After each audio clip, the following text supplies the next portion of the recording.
absolutely. But I'll take a team that'll fight over a team that won't, that'll sit back and take it any day of the week and bring on the next team. So that's how I look at it. Give me a team that's got some fight and will compete to the very end, right, wrong, or indifferent, no matter how good the officiating is or whatever.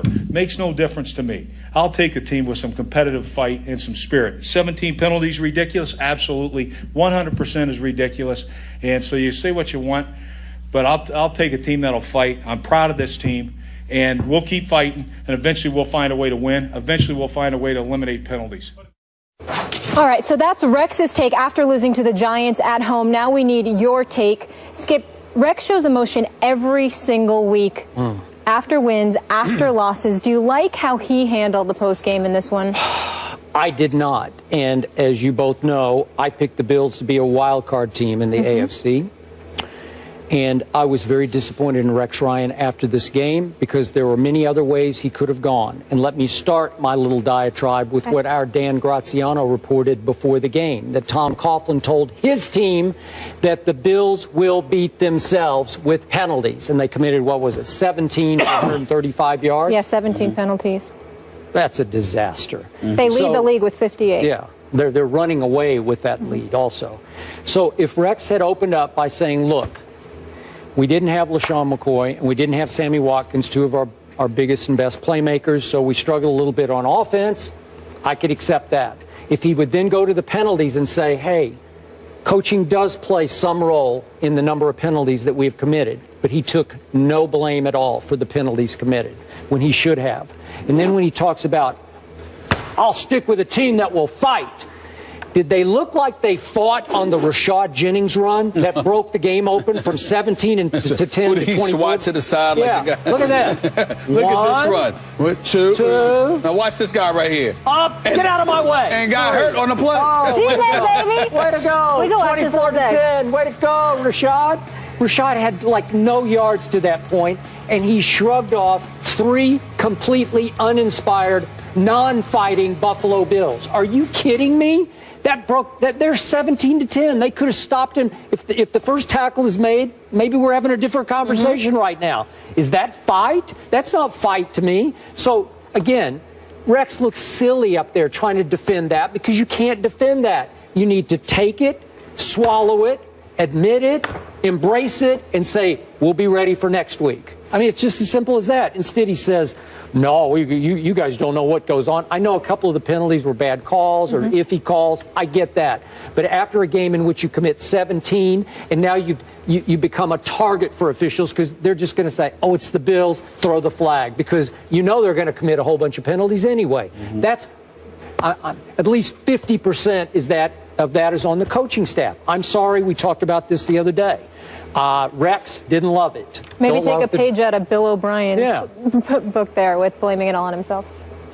You know, Skip, it's interesting. I was trying to find the date, and forgive me, I couldn't locate when it was. But being from New York, unlike you two, and being connected with the New York media, which you both are to some degree, in all seriousness, understanding the delicacies that involve Rex Ryan whenever he goes against Tom Coughlin.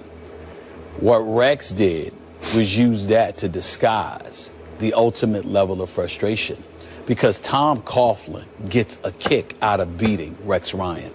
He is the antithesis of Rex Ryan. And I mean no disrespect to Rex Ryan, because I think he's a fabulous defensive coach. He should be applauded for the 2 AFC championships that he delivered to New York, AFC championship games, that is. Even though it was time for him to go, which he admitted in New York, there is no doubt that it was good for him to be a head coach. I actually thought he would go for the Atlanta job as opposed to the Buffalo job at the time that it happened, even though Dan Quinn is obviously doing a phenomenal job thus far. But I say all of that to say, Tom Coughlin, I don't know him at all. Don't know him personally, don't know him professionally. I don't know Tom Coughlin at all. Never spoke to him. But I will tell you that watching his press conferences, knowing people in the media who have communicated with him, in the past, whenever his Giants beat Rex Ryan's Jets, he took pleasure in it. Oh, I'm sure he did. No matter what. Because of one reason and one reason only. Rex is the antithesis of him. Rex is about bluster. Rex is about headlines. Rex is about... Tom Coughlin is about business. He's old school. Tom Coughlin is old school. He's about showing up. He's about getting the job done. He's about going home. That's Tom Coughlin. Want to go home with his children, his grandchildren? Sure. That's Tom Coughlin, okay? He is the ultimate disciplinarian in terms of just disciplining himself and doing things, quote unquote, the right way. Yep. Rex Ryan is more modern.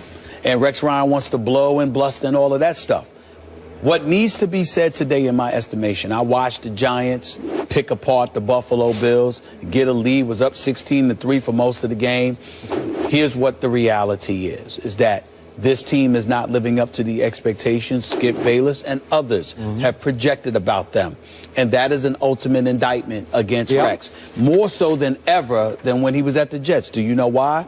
Because Tyrod Taylor has been playing better than any quarterback Rex Ryan has ever had. That's true. And that includes Mark Sanchez. Until yesterday. Well, I'm just saying, until yesterday. So what I'm saying to you is when you take that into account, along with the personnel that you have on your defense, why do you come into these games ill-prepared? You bloviated ad nauseum leading into the New England Patriots, and we had Sports Center up there live with the wonderful matriarch of sports television, as far as I'm concerned, and Hannah Storm. What happens? Y'all get blown out the water for the first three quarters. For the first 3 quarters. Yep. And then yesterday you seem ill-prepared as well. So it's one of those situations where I think Rex was wrong because he was really speaking to his frustration of losing to Tom Coughlin, in my opinion.